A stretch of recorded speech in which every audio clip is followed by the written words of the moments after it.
again. This is Lynn Logic, episode 31. Quick recap: I am the widow of a cross dressing alcoholic and a survivor of a blood clot in my brain. It may seem that I am a personification of Murphy's Law, but I do love to laugh. I also have a 25-year work history in accounting and operations with a BA in psychology. I love patterns, numbers, and categories. Always have. Lynn Logic is the result of that love. Let's get started. You're fine. Epiphany, or as Dave would say, a Tiffany. I live in survival mode, and when I let my guard down, when I think I am safe, I get hit again. But being a survivalist means that you are in fight or flight mode always. I love to fight. When I truly believe in something, I will do it till the end. Here is the secret. I have two things. I have hope and I have love. It is that simple for me. That hope keeps me going, and that love feeds that hope. The problem, I guess, is that I give love away so freely. I will always give it. The survivalist in me, though, she goes, okay, you have my love.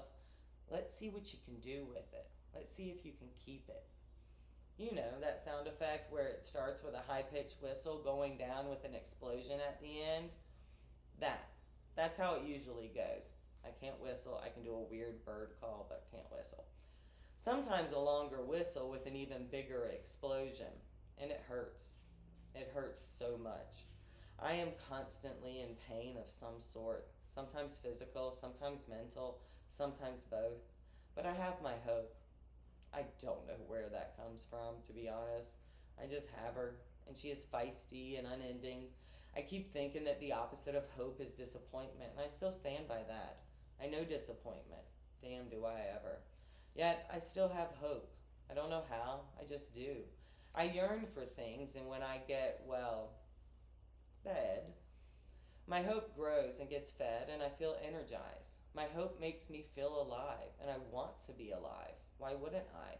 Well, yes, during these times, I have seen some of the rottenest and sickest motherfuckers I could not, nor I would not want to imagine. I have my examples. I'm good. Please, whatever is up, up there, could you back off, please? I get it. I'm strong. Woo! Look at me. Yes, I have earned the right to mock. As Day says, I have pain equity. I also have hope equity. So yes, I am strong. I understand. I just don't need any more tests. Can it please get easier? Can it? I'm wasting my hope on myself because it just keeps getting shot with disappointment. Imagine if I could help others. Imagine if I didn't have to focus so much on myself. What a wonderful thing. Imagine if I could do what I love, writing, and be able to help others. What a dream. I used to complain to Drew all the time how I had stopped dreaming. I mean in a daytime sense. I stopped daydreaming. I fantasized about things. I fantasized about impossible things.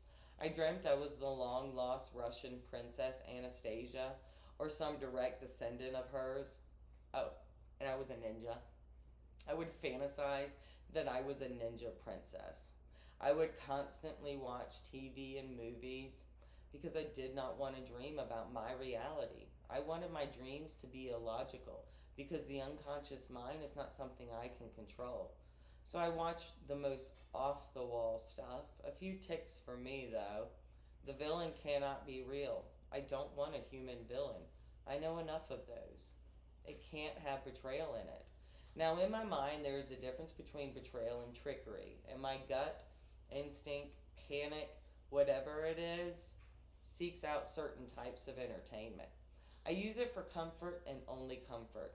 So no rape scenes, lived it, don't need a replay of events. It's not entertainment for me. Now you do you sick puppy you, but not for me. I prefer horror and sci-fi, and the combination is just pure magic. Give me a monster in an environment that does not exist. Ooh, now that's just sexy. My top comfort movies are Dune from 1984 and Dark City. All the non-gory and supernatural horror franchises. And top comfort show, there's only one for me, Supernatural. I've watched that show on repeat for years. It has always been so comforting. It has always shown me that while family is damn important, as they say, family don't end at blood, or something like that. I've watched the early seasons more times than I can count. And I don't watch the later seasons just simply because they end. I mean, the show ends. I don't like that. Comfort goes away. Man, at the end of the day, I'm just tired of pain. I am so damn tired of heartbreak. Yeah, that one. Yeah, that one can suck a donkey dick. My heart has been broken and shattered so many times. My heart is mended by the craggle, or crazy glue. I'm surprised that it still works. No, I mean for reals. How in the actual fuck does my heart still work? How do I still have love? I have so much love to give, I do, and it just keeps being rejected. I don't understand that one. What's so bad about my love? I mean, do I smell? Do I offend? I just keep trying to look at everything as a learning situation, but it hurts. It is just.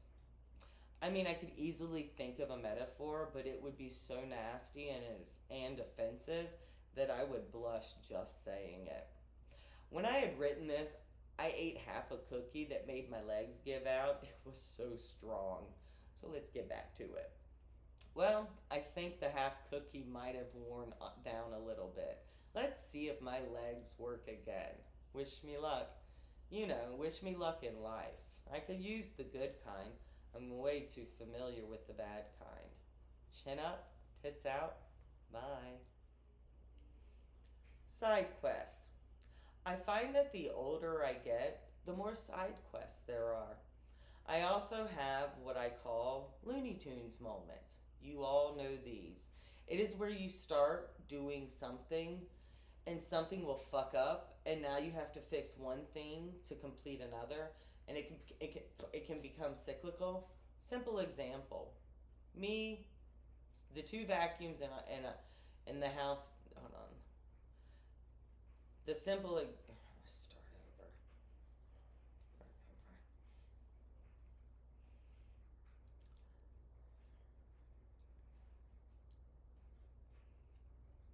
Side quest. I find that the older I get, the more side quests there are. I also have what I Side quests. I find that the older I get, the more side quests there are. I also have what I call Looney Tunes moments. You all know these. It is where you will start doing something and something will fuck up, and now you have to fix one thing to complete another, and it then becomes cyclical. Simple example. There are two vacuum cleaners in our house, but they do not work on the rug in my room. So to clean it, I have to shop vac it. And to really deep clean it, I use baking soda or powder. I always get those two confused. What is that rule of thumb from Scary Movie? Cindy's dad tells her baking soda, not baking powder, because baking powder will have muffins growing out of their noses. You love that joke, honey. Anyway, last time I did it, I doubled up on the task and dusted with the shop vac too. At the last bit of the carpet, after I had dusted the TV stand, I looked back to survey what a good job I had done, glad I was almost finished, and found out that the shop vac had blown out a fine mist of white powder.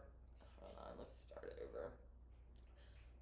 Fine mist of white powder all over the furniture piece, one that had its shelves full. So not done. New task created. And while that is a small example, life presents larger examples all the time. Okay, for reals this time. Chin up, tits out, bye. Okay.